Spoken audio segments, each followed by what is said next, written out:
Hello everyone, welcome to our podcast, Voice of Change, where we discuss vital socio-political issues in contemporary India.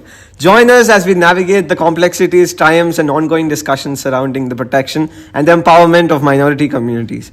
We are a group of 6 and this is Kuryakos. This is Anushri. This is Harshit. This is Shrita. This is Pooja. And this is Arshi.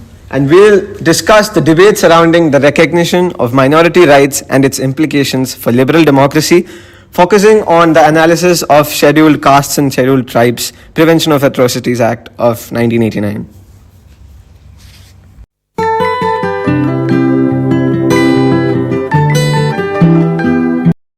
So let me set the base of today's discussion.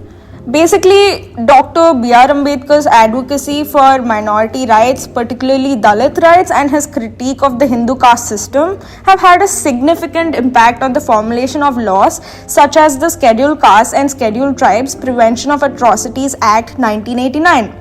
Like seriously, this guy was a game changer. In his text, States and Minorities, which was submitted to the Constituent Assembly in 1947, he argues that the socio-economic conditions of the scheduled castes were very low as compared to the majority of Hindu citizens and other minorities. So like to revive it, special safeguards would be required against the tyranny and discrimination of the majority. So like Ambedkar drew his inspiration from liberalism's ideals of equality, freedom and democracy, adapting to the Indian context. Yeah, and like when you juxtapose Ambedkar's work with the contemporary theories of someone like Will Kimlicka, there's an intriguing overlap. But Anushri, how does Will Kimlicka's ideology relate to the POA Act? Well, according to Will Kimlicka, liberalism encompasses more than just the protection of individual rights. It also involves recognizing the importance of group rights and cultural membership within liberal democracies. While the Scheduled Castes and Scheduled Tribes Act may not directly address cultural rights, it acknowledges the social and economic marginalization faced by the SCs and STs due to their caste identities and traditional ways of life. By providing legal protection and affirmative action measures, the Act recognizes the significance of preserving the cultural identity and dignities of these communities. The Act basically says, hey, we see you and we are here to make sure your culture, identity and dignity are respected. Well, that's a crucial point. However, according to me, the interplay between liberalism and communitarianism regarding minority rights, including those of scheduled caste and scheduled tribes, is very complex. While liberalism prioritizes individual rights and equality under the law, advocating for legal protections and equal opportunities for all, irrespective of the group or community they belong to, communitarianism emphasizes community values and cultural identity, suggesting that minority rights should be understood within their social and historical context. But, despite the noble intentions, challenges persist in implementing legislation for these communities, thus prompting a reflection on the effectiveness of translating these laws into action. You know, as much as we'd like to think that the POA Act has got everything covered, the reality is that it's often held back by some serious issues within our legal and societal systems. Take the Hathras case, for example. I mean, it's heartbreaking. A Dalit victim brutally attacked by upper caste perpetrators. It just goes to show that even with laws like the POA Act in place, we're still dealing with major challenges, delays, biases in investigations, you name it. These things keep getting in the way of justice. Also, the aftermath of such incidents prompts calls for urgent reforms, right? That's spot on. We've got to tackle this issue head on within the legal system and make sure that it's on everyone's radar in society.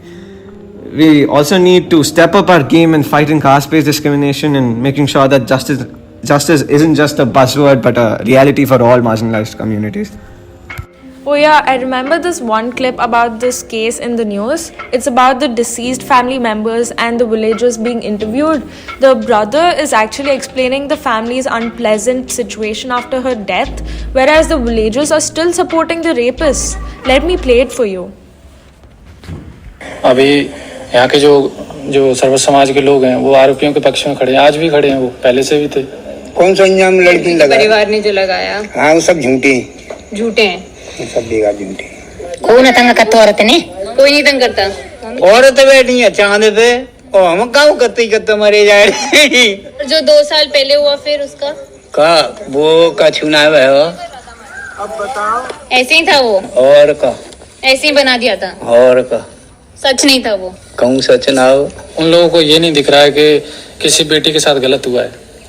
उनको बस ये दिख रहा है कि हाँ जाति उनके लिए मेन चीज़ है, इंसान की जान मेन चीज़ नहीं है। Adding to what Kuri said, taking the Hathras gang rape as an example, we can see the shortcomings in the implementation of laws like the Protection of Atrocities Act, which causes significant challenges in achieving justice and equality for marginalized communities. This situation gives us an opportunity to examine how the Act challenges Will Kimlicka's theory of multiculturalism and minority rights within liberal democracies. Now, while Kimlicka's theory emphasizes the importance of cultural membership of minority rights, the POA Act focuses more on the protection of collective identity and safety for the SCs and STs in the face of discrimination and violence. So basically, it's not just about culture, it's about the whole 9 yards, the socio-economic and historical context of marginalization. And that really throws a curveball at Kimlicka's ideas on minority rights in liberal democracies. And also, Ashi, we shouldn't forget the role of advocacy and grassroots movements in this context. The path to realizing Ambedkar's vision is long and fraught with challenges. I believe it requires persistent effort from all quarters of society, including activists, scholars, and the general public. While the POA Act claims to provide legal protection, stringent penalties for offences committed against SCs, STs, including acts of violence, harassment, and discrimination based on caste. But here's the kicker.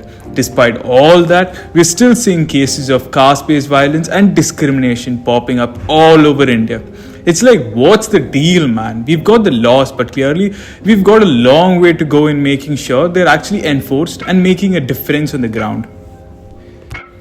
Yeah, that's true. The collaboration across different segments of societies can amplify the impact of the POA Act.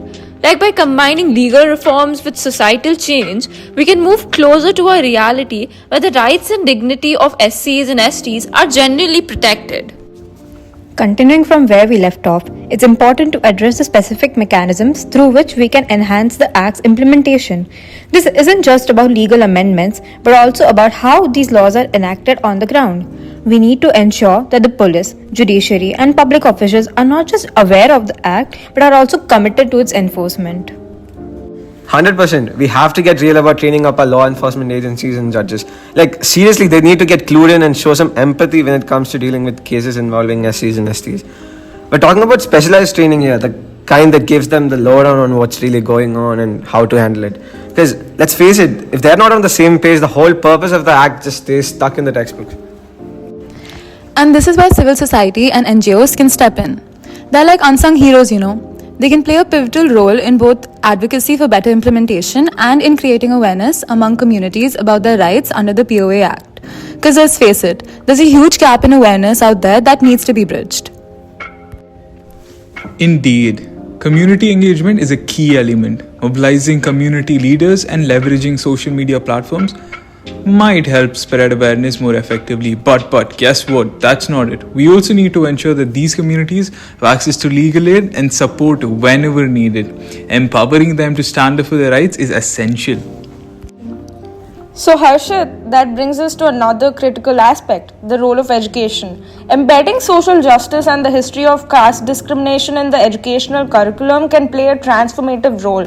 Education can challenge and change societal attitudes, laying the groundwork for a more inclusive society. Yeah, I agree. Education can make all the difference.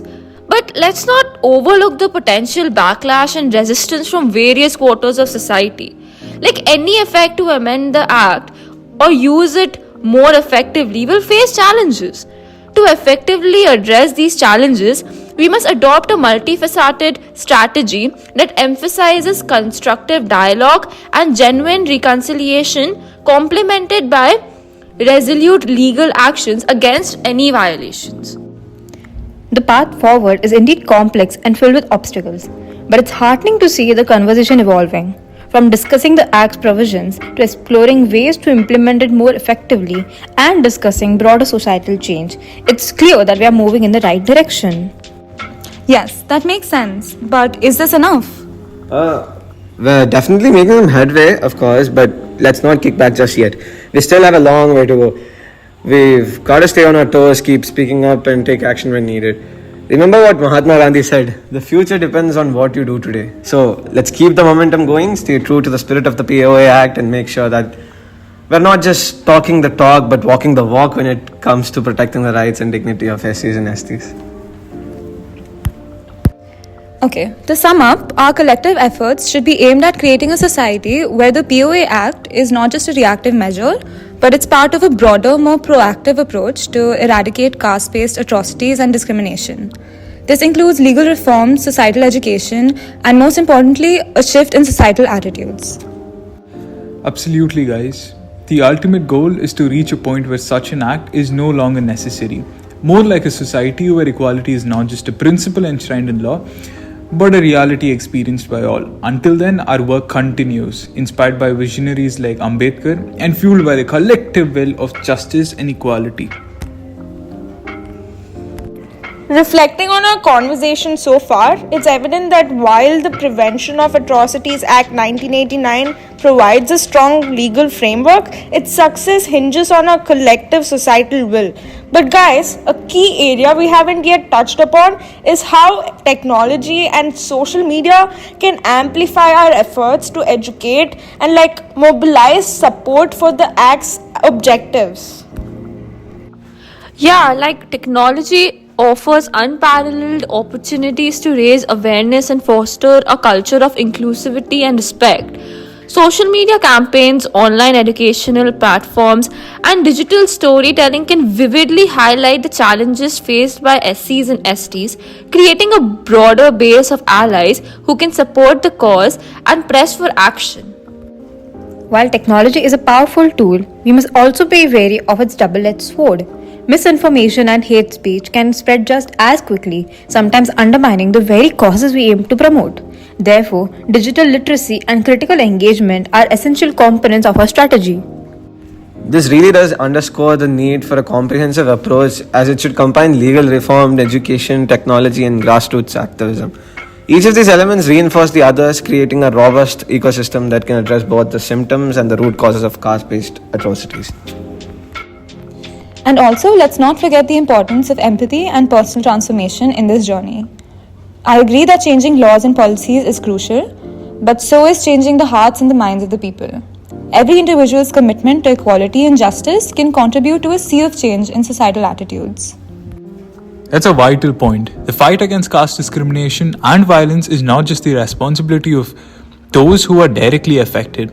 It's a moral imperative for every citizen, requiring us to stand in solidarity with marginalized communities and work tirelessly towards a vision of an inclusive society. So, as we delve deeper into our discussion, it's evident that the path to justice is complex yet hopeful. The POA Act is our beacon, pushing us towards a society where dignity and rights are paramount. Exactly, Shrita. Today's conversation reaffirms the struggles of many layers of society. Drawing from Ambedkar and Kimlicka, it's clear that legal, educational, and societal efforts must converge for real progress. And let's not forget, the true power of the Prevention of Atrocities Act lies in our collective moral courage and actions. It's about fostering a culture where dignity and accountability are non-negotiable. Reflecting on a discussion, it's clear that the journey towards justice and equality is ongoing. The POA Act, while a critical tool, is a part of a larger call to action for every one of us. Yes, and it's through our united efforts across various platforms that we can build a future free from discrimination. Let's carry forward the legacy of those who laid the foundations for our fight for justice. Absolutely. As we move forward, let's remember that every small action counts. It's up to us to create an inclusive society where the POA Act's ideals are not just aspirations but realities. This is the end of today's episode. Thank you so much for tuning in. See you guys next week.